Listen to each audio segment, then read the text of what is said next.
And welcome. My name is Max Sutton. I'm a Moscow bureau chief for the Financial Times. And thanks to all of you for joining us here at the Chicago Council. We are going to be discussing Russia's policy towards its European neighbors, which you may have noticed has been in the news quite a lot the last few weeks. That includes the ongoing military buildup on the border with Ukraine, the security talks in Geneva and Brussels and Vienna happening just this week, and the wider political and security implications for the whole region. Before we get started, by means of disclaimer, please note that the Council is an independent and nonpartisan organization and takes no institutional policy positions, just like the Financial Times. Views expressed by participants on the program are their own. If you have a question you'd like to ask, we will be taking audience questions in about half an hour on ccga.live. Just put ccga.live in the browser, follow the on-screen prompts, then you can submit a question, you can vote for other people's questions. I will see those and I will put those to our panelists. So I'd like to turn it over to them. We have a great lineup today, starting with Daniel Baer, who's a senior fellow in the Europe program at the Carnegie Endowment for International Peace. From 2013 to 2017, he was U.S. ambassador to the Organization for Security and Cooperation in Europe. Kadri Leek is a senior policy fellow at the European Council on Foreign Relations, focusing on Russia, Eastern Europe, and the Baltics. And lastly, Igor Zavityev is a global fellow with the Wilson Center and a former professor at the George Marshall European Center for Security Studies in Germany. And before that, he was the former director of the MacArthur Foundation Moscow office. Thank you so much for being here today. Obviously, very hot topic right now. I'd like to start with Dan. So the U.S. has made the Biden administration has made a very big diplomatic effort to try to stop Russia from relaunching its invasion of Ukraine. We had the talks with Wendy Sherman and Russia's Sergei Ryabkov in Geneva this week. We had more talks with NATO today. We have the OSCE talks tomorrow. How do you think the prospects are? Is there any chance that this big diplomatic flurry is going to succeed, or are we in a deeper problem here policy-wise? Thanks, Max. It's a pleasure to be with you, and thanks for all the good reporting that you do from Moscow to keep us informed of the perspectives there. I think the jury is still out, and it's too soon to tell whether or not this week's conversations will have opened up a new chapter of diplomacy that the Russians will take advantage of, or whether they are simply using this brief diplomatic foray as a pretext and will concoct some reason why it's the failure of diplomacy has left them with supposedly no other option but to re-invade Ukraine. What I do think, well, it's too soon to tell what the Russians think, and I think there was some, I would say, not bright lights, but at least a door cracked in the readouts that we got from the conversations on Monday, and we'll see about the readouts from today's conversations in Brussels, that at least there seems to be some indication that there's some interest in continuing the talks, but it's too soon to tell whether or not they'll be productive. What we can take away, I think, from this week already is just that the United States, and I know there was a lot of stories written in the fall about how the honeymoon between the transatlantic honeymoon was over and the honeymoon between the US and Europe was over. I think one of the things that we see in the last few weeks is just that the diplomatic effort by the Biden administration to make sure that we are that they are spending their time making sure that we are united as a transatlantic community, that they are reaching out to Europeans both within NATO and not in NATO, that they are reaching out to the Ukrainians before and after each of these conversations. There's a full court diplomatic press, and that is being paired with a very serious engagement of the Russians. And so whether or not the Russians take this opportunity, whether or not Putin takes this opportunity, I think right now I'm very impressed with the work of the Biden administration in terms of the diplomatic effort, both to stay on the same page with European partners and allies, and also to be serious about our engagement, about the engagement with the Russians. And so in that respect, I think that's what we can take away so far from the diplomatic efforts, including those in the last few days. Okay, Kadri Leek, I'd like to turn it over to you. One thing that's notably absent from these discussions on European security this week with Russia is the European Union itself. We have the U.S., we have the OSCE, which I think is perhaps considered a less promising avenue for dialogue, just because there are so many members in it, 57. But the European Union has basically left this to the US and NATO. What does that mean institutionally, and how is that going to pan out for Europe's being able to determine its own security priorities? Well, I think Europe is definitely not happy about it. Well, that said, if we think back, the last time such issues were discussed, that was in the early 1990s. And then also the European Union as such was not involved, because the venue for those discussions was mostly OSCE, but European countries were involved there. And they were active shapers of the Paris Charter and all the founding documents of the new European order. Now, however, indeed, the gravity has shifted. OSCE is considered not so relevant anymore.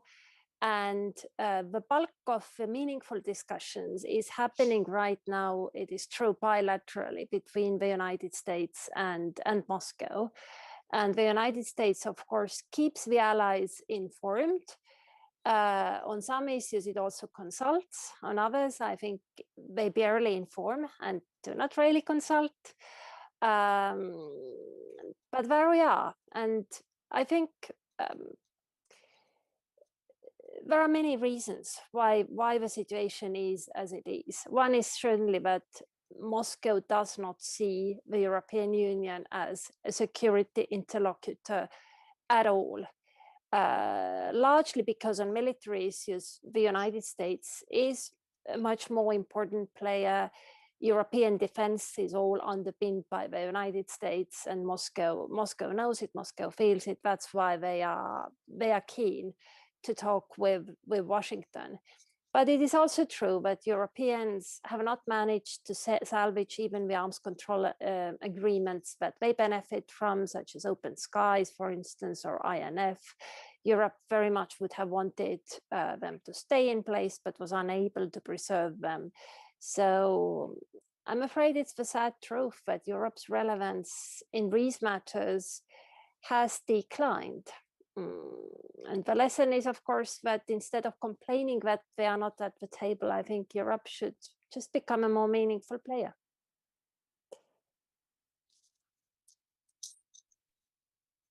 Thank you, Kadri. Now, Igor. So, the biggest question mark in this whole process throughout has been what exactly Russia's endgame is here. That the US say that Russia is considering invading. Rybkov, the Russian deputy foreign minister, said again this week that this is not part of the plan. But when asked repeatedly on Monday, what exactly is this quote, military technical response that Russia is considering, he wouldn't give a straight answer. Putin was also very vague when he talked about it a few weeks ago, and both on Monday and today, when Stoltenberg was talking about the upshot of the NATO talks, he said that the Russian negotiators seem to be open to having more, but it appeared that they need to get the okay from Moscow, and even they don't really know, how much leeway they have and what the line from the Kremlin is ultimately going to be. So, what do you think? Are we any closer to knowing what exactly the Kremlin wants out of these negotiations? From my perspective, the Kremlin's goal is renegotiating the end of the Cold War and fundamentally change the European and Euro-Atlantic security architecture. And Russia feels not satisfied. It's not happy with the current arrangements. But in spite of all diplomatic efforts on all sides, we are probably at the same place as we were before the negotiations in Geneva and Brussels started. There is no de-escalation, there is no escalation. There is no promises of security guarantees to Russia from the United States and European allies. and there is no understanding of the Kremlin's intent. Is it going to invade Ukraine or not? We still do not know. And the talks failed to break the deadlock. And it's interesting, the narrative of the current negotiations is the narratives are very different in Russia and in the West. In the United States and Europe, they say this is a dialogue, not negotiation. And Russians call it negotiations that must bring results. Putin's spokesman Peskov said, what matters is results. And for now, there is nothing to say about any results. And it looks like Russia is determined to set the agenda in relations with the West. And they say that they will think about next steps after the next meeting in Vienna, and then they will let the rest of the world know what they're going to do. So keeping in suspense, keeping tension, and continuing using threats. This is the Kremlin's tactics at this moment, but we still do not know strategy. Okay, Dan, next question for you. On some of the things that Russia said are its non-negotiables, it almost feels like they're trying to call the US and NATO's bluff, because one thing that they repeated on Monday that was a absolutely core concern for them is that NATO officially disavow the 2008 statement after the Bucharest summit saying that Ukraine and Georgia will become NATO members. And one of the arguments given as to why this isn't needed is because it's not exactly a secret that Ukraine, there is no prospect whatsoever of Ukraine and Georgia, especially Ukraine, joining NATO anytime soon. So could it be that Russia has actually put the West in a difficult spot here by trying to get the US and NATO to admit some uncomfortable truths about where this is going? And might this be cause for some more introspection about for Russia? Yes, indeed. The Russian, excuse me. Go ahead, Igor. I'll jump in after you. I'm sorry, I thought that it was a question to me. Please go ahead. No, go ahead. You can answer too. I think that's we are. Actually, Sergei Rybkov, Russian deputy foreign minister, said that Ukraine should never, ever become a NATO member. And Wendy Sherman, after the talks in Geneva, said that the US could not make such a pledge because of NATO's open door policy. So it looks like a deadlock. But from my perspective, the Kremlin is concerned not only about formal membership in NATO, but about NATO's and American military footprint in Ukraine. And probably one of the goals is to prevent a closer military cooperation between Ukraine and NATO without full membership, which everybody understands is a non-starter for foreseeable future. I'm sorry, Dan.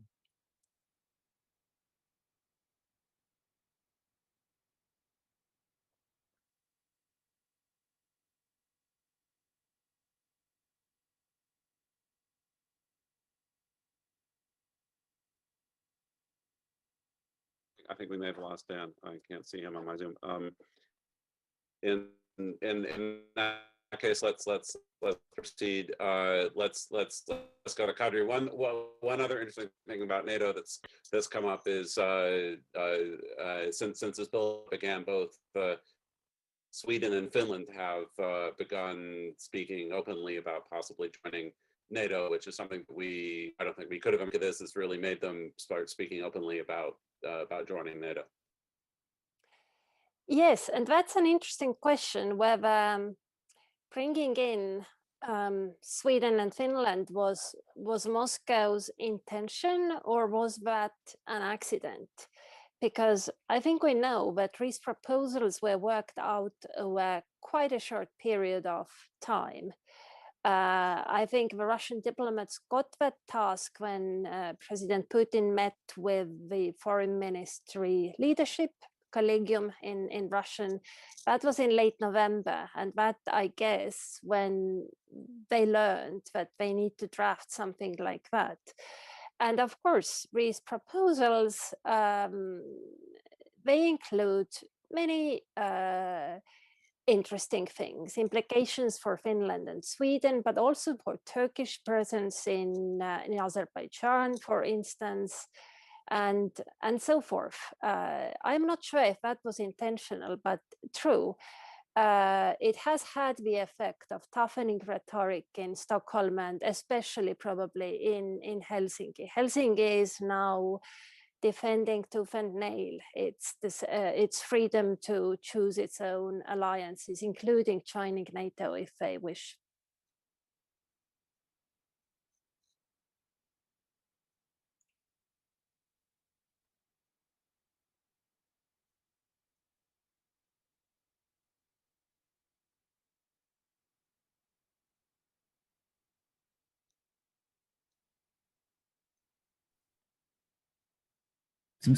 Oh, Max is back. Seems like we lost a couple of panelists there. Are you okay, Max? Okay, okay, yes, I'm back. Yeah. Okay.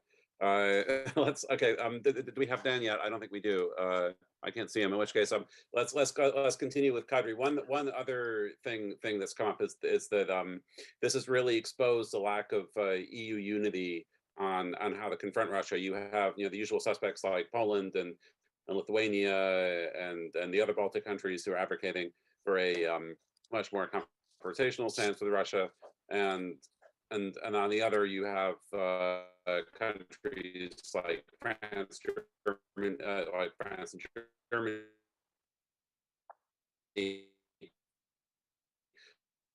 who have been trying. You had Schultz talk about a new kind of. You had in Italy, you had Draghi say that the West didn't really have any good options for sanctions against Russia. What does that lack of EU unity mean for confronting Russia? Does it make things more difficult, or paradoxically, something I've heard people say in Washington is it's made it a bit easier because as a result, the EU has been slightly, less upset with letting the US take the lead in talking to Russia on these issues. Yes, I think that this unity is somewhat related to irrelevance. I think if Europe really were a policymaker in a serious manner on that issue, then they would be forced to find unity. I mean, the way they have been finding unity during, I don't know, Euro crisis, etc. Then you would see European summits lasting until early hours of the next day, several days if needed, and they would hammer out a common position. I think it is absent on this matter exactly because Europe is really not the decisive voice on that game, and it is Washington that is leading. And also, everyone has their own bilateral links to Washington. And President Biden commands lots of respect in Europe. So my other thought on that account is also that one reason why Russia has opened these negotiations exactly now, that's the question many people have been asking, why now? I think partly it is also because now they have interlocutor. Joe Biden is someone who can speak on behalf of the West. For the previous presidential period in America, when Donald Trump was president, there was no such person. I mean, Trump could not speak on behalf of Merkel. Merkel could not speak on behalf of Trump. There really was no one of that standing.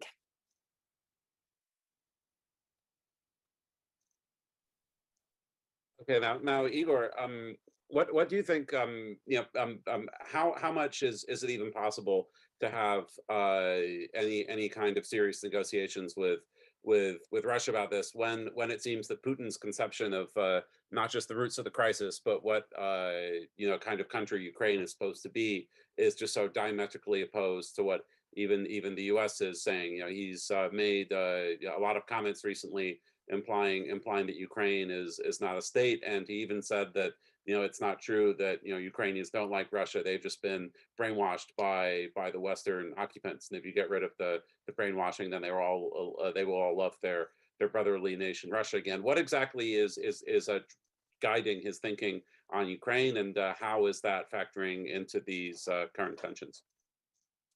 Ukraine is the most important country among the Soviet successor states, and probably in the entire world, for Russia's national security and national identity. And in spite of, and probably because of this fact, the relationship between the two countries is probably the most difficult in the post-Soviet space. And the key to understanding of Russian and Ukrainian national identities from Putin's perspective is his unshakable belief that we are one and the same people. He repeated it several times, and this description of relationship between Russians and Ukrainians actually is not shared by many Russians and by most Ukrainians. But this concept has guided the Kremlin's policies towards Ukraine for probably about 20 years. Having said that, I have to admit that it is not the Kremlin's invention, this approach to Russian and Ukrainian national identities, but it has deep historical roots in Russian intellectual legacy when actually in the 19th century, there was a concept that one Russian people included three, so to say, branches, Great Russians, ethnic Russians, Little Russians, Ukrainians, and White Russians, Belarusians, and all the rest were called inarodцы, or born to different people. So this attitude informs many policy decisions and make them often emotional and not pragmatic. If you look at Russian relations with some parts of the world, which are not as intimately connected to Russian identity, like say China, Japan, very important countries on the world scene, but they do not bear such emotional component when the Russians and the Kremlin think about them and conducts policy towards them. But Russian relations with the so-called West and the Russian relationship with the post-Soviet space, and particularly Ukraine, is deeply emotional and often not pragmatic. And that may explain many of the current features of Russian policies towards Ukraine.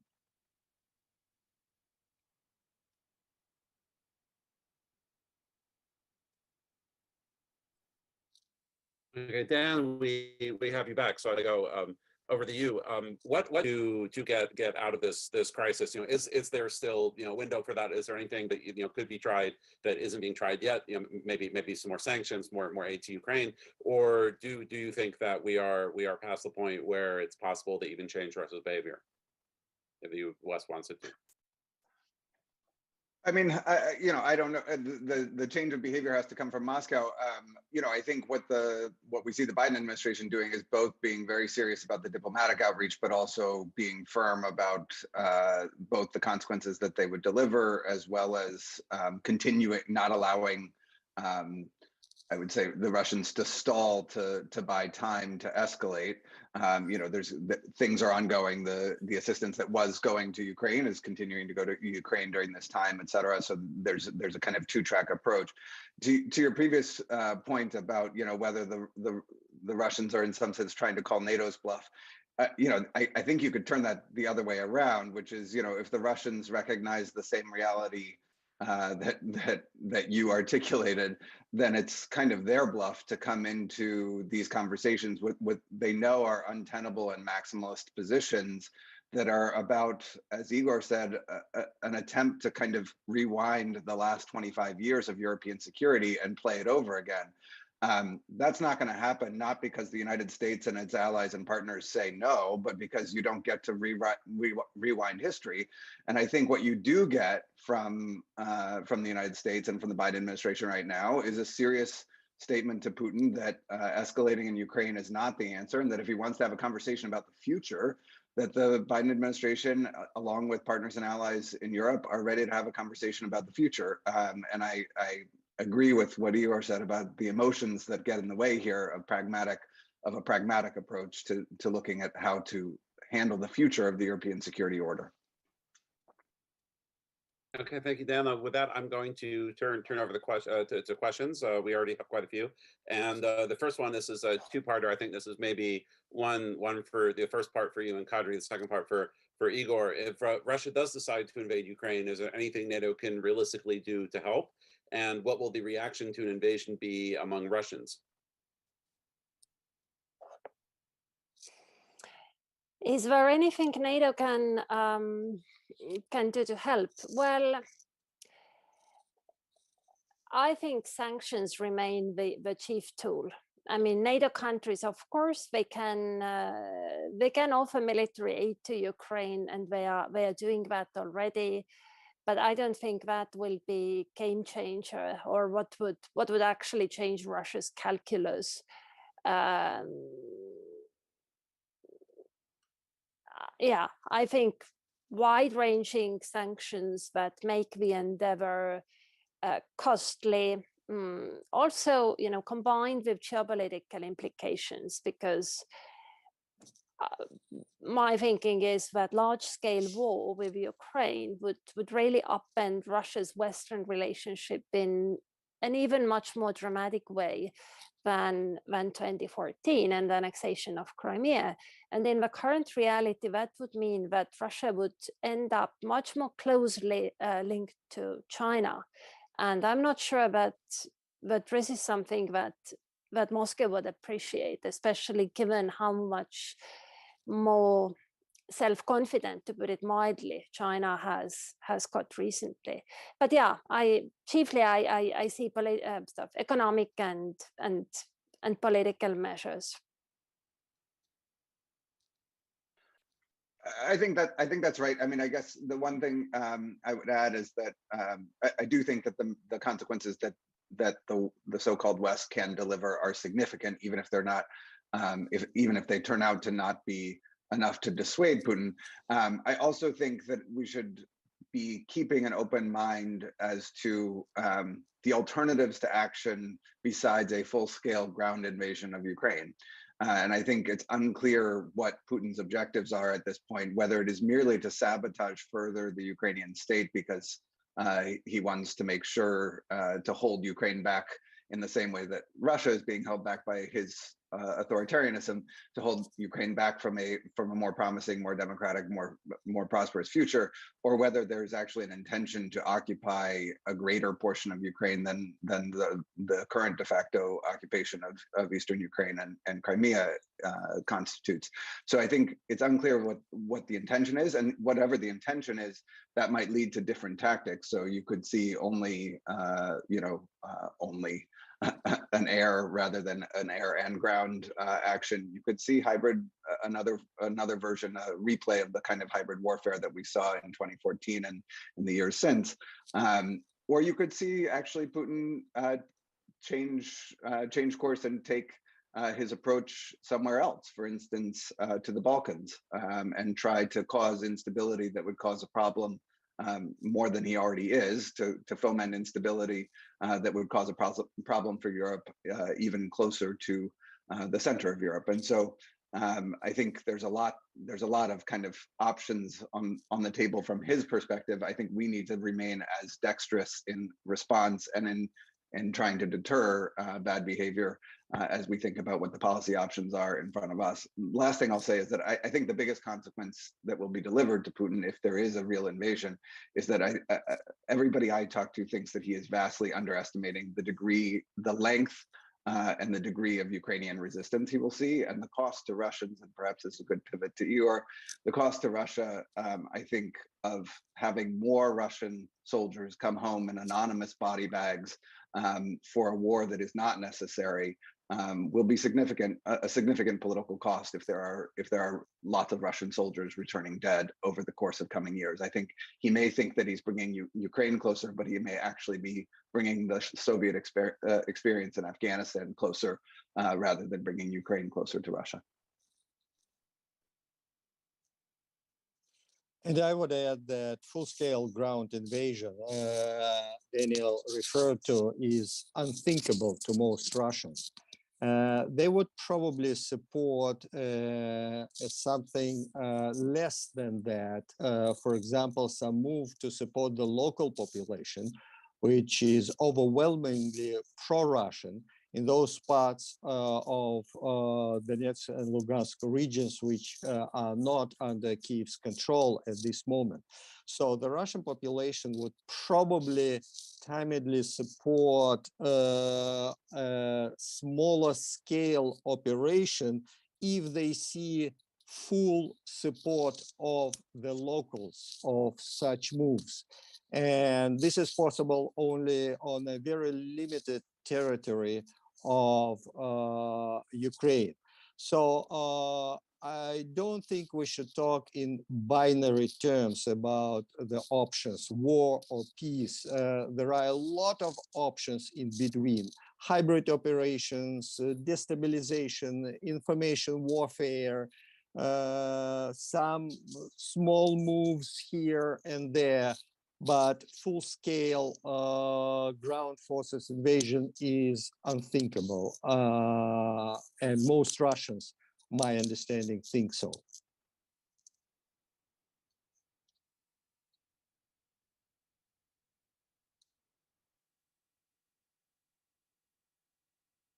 Okay, this is a question I think for anyone, but let's start with Kadri.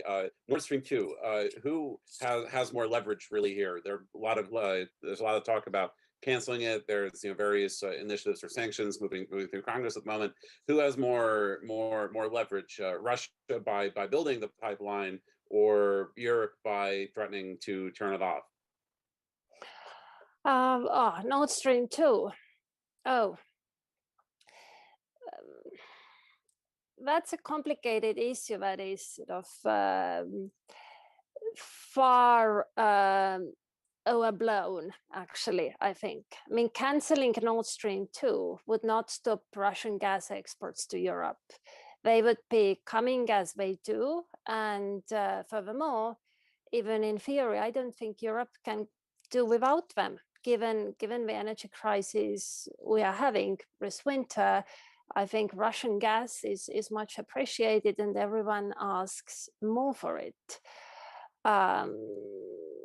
So I don't think Nord Stream 2 has any leverage on Putin's decision making, while of course it is in Russia's interest to keep Europe as a consumer of its gas, because if China became its only market, and China would buy Russian gas because China is also phasing out its coal-based power stations, so their demand for gas is going up. China could be a good consumer for Russia. However, to be reliant on one consumer is always less good than several. So Russia is interested in Europe as well. I think the true question here really is, will Ukraine be more vulnerable without oil pipeline going through Ukraine or not? Many people have been making that argument for a long time, but we need to keep a pipeline through Ukraine because when Russia cannot invade Ukraine, they would be destroying the pipeline. I have never taken that argument very seriously. I mean, pipelines are an extremely unorthodox way of deterrence, to put it mildly. However, some small part it might even play, especially in sort of tense and risky times right now. Max, I just, I guess I probably take a slightly more, I lean slightly more on the significance of Nord Stream 2, whether or not Kadri's analysis is correct of the real import of it. I think we have enough evidence that it is important to Moscow, maybe not important enough to deter them, but important to Moscow. And therefore, I think it is an important, I should say, I guess, arrow in our quiver at this point, the prospective cancellation of it, which I think would be a fait accompli if Russia chose to invade Ukraine. I think in that respect, you know, the stuff that's moving through the U.S. Congress right now, as Steve Piper said recently, it's kind of like shooting the hostage to cancel Nord Stream 2 right now when we're trying to use that as a deterrent. It's not wise to take action on it right now. It's more wise to wait and see and have that out there as something that would be canceled if Russia took negative action. I think the other point that Kadri made that's really important here is that gas is a global market, and that there are other global actors who would be very concerned by distortions to the gas market, and for whom distortions that might happen between Russia and Europe might have knock-on consequences for them that could challenge their industrial base and could cause problems. So I think there probably is significant interest in Beijing as well as in Moscow in not having Nord Stream 2 canceled. Yeah. But I think Nord Stream 2 keeps being a leverage on Moscow to the extent it is. I think that is short-term thing, because once it becomes operational, which could happen middle of next year now, you know, then I think all threats to take it out of operation, they just won't be credible. I mean, there is that discussion in Germany right now as well, but let's use it as leverage. Let's tell Russia that if they invade Ukraine, they will never get Nord Stream 2. Yeah, fine, you can use that threat, but only until it becomes operational. After that, I don't think you can continue that line. Okay, now next question. This is a kind of a joker, I guess. You know, whoever wants to jump in. Kazakhstan. How might that factor into what's going on with Ukraine or into Russia's behavior more generally? And what do we think Russia's goal has actually been in sending troops to Kazakhstan? Does this have any relevance to what we've been talking about today? May I? From my perspective, the most surprising thing about the current events in Kazakhstan is that they came as a surprise to all of us, including to Moscow. And first, we should have known better that practically all post-Soviet space are weak and fragile, and political institutions may collapse instantly, practically in any country of the region at any given moment.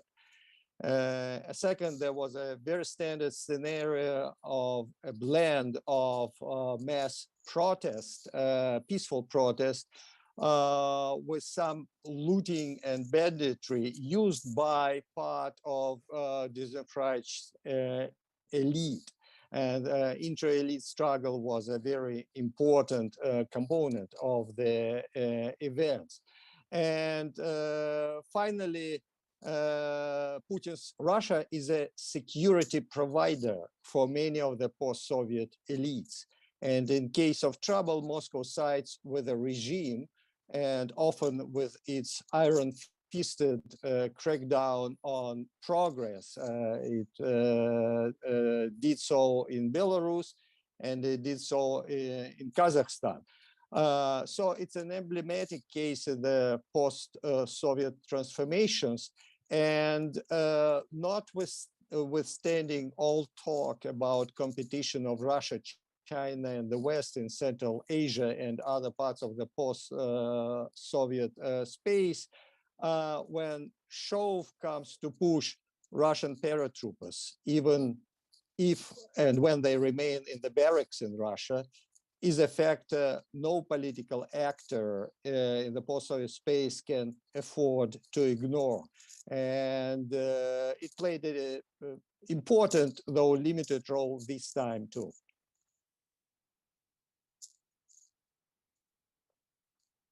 Okay, now Max- next question. I'm sorry, Dan, go ahead. Just one point. You know, one of the things that was interesting about what happened in Kazakhstan was the rather tenuous argument made by the president in order to invoke the protection of the CSTO. Obviously, the CSTO has been in large measure seen as a political failure, a constant attempt of Moscow to create some kind of echo of NATO. But the argument that this was somehow a foreign, the argument was made that this was somehow foreign forces in some way in order to justify inviting CSTO intervention. And I think one of the things that it drove home for me is that it's interesting how NATO countries on Russia's border have not been the source of real threats to Russia. The threats, the insecurity, the fragile states that exist on Russia's border are the ones that are former Soviet states that have remained under the kind of kleptocratic wing of Russia for the last 25 years. And it's interesting where the sources of Russia's problems comes from these days. On that note, Kadri, I think it's interesting to note that in Putin's press conference, when he was talking about the collapse of the Soviet Union last month, he said it broke up into 12 countries, not 15. You know, presumably excluding the Baltic states rather than Uzbekistan, Moldova, and Azerbaijan. So does that mean that a lot of the more alarmist talk in the last few years about Putin's intention has been all wrong? That he might, you know, attack the Baltics to test NATO, see if NATO really would invoke Article 5 against Russia. And if you look at Ukraine, you look at Kazakhstan, you see this is much more about how he feels about events closer to home. I think indeed that the Baltics are in a different category for Putin as well as for Russia. I mean, even if legally speaking, the Baltic independence was also recognized by the Soviet Union. I mean, Baltic states were not there when the Soviet Union broke up. They left 3 months, or was it 4 months earlier. And I think also, I mean, Dmitry Trenin has on some occasions said that Putin seems to believe in that Huntingtonian line on the Narva River that leaves the Baltic states in a different sphere of influence, because I think, you know, sphere of influence or sphere of responsibility is the concept that shapes Putin's understanding of the world, but that's how we should also understand his references to Yalta, not as a desire to go back to bipolar world, but world that is divided into spheres of responsibility handled by great powers. So no, I don't think he wants to restore the Soviet Union. I don't think that the Baltic states will automatically follow if he has another war somewhere in Kazakhstan, Ukraine, Uzbekistan, where I see the danger to the Baltic states coming from, I think, some clash in some other theater, could be Ukraine, could even be Syria, between the United States and Moscow. If that gets very sharp, tense, and existential for Moscow, then to signal their displeasure, they might do something nasty in the Baltics, exactly because they think that they have handed over the Baltics to the United States. It is now the United States' sphere of responsibility, but it is their soft underbelly. And that's where you could signal your displeasure without bombing Washington or Chicago, because Rose would really go, you know, step too far, but something nasty in the Baltics would be a suitable way of signaling. Right. Okay, and on that note, we need to wrap up. That's all the time we have. So thank you very much, everyone, for tuning in. There'll be a recording of this available on all of the Chicago Council's social media and website shortly. And very special thanks to our three experts here for a very lively discussion. It's been fascinating to listen to all of you, and have a good rest of the day, you know, whichever time zone you're in. So thank you all very much.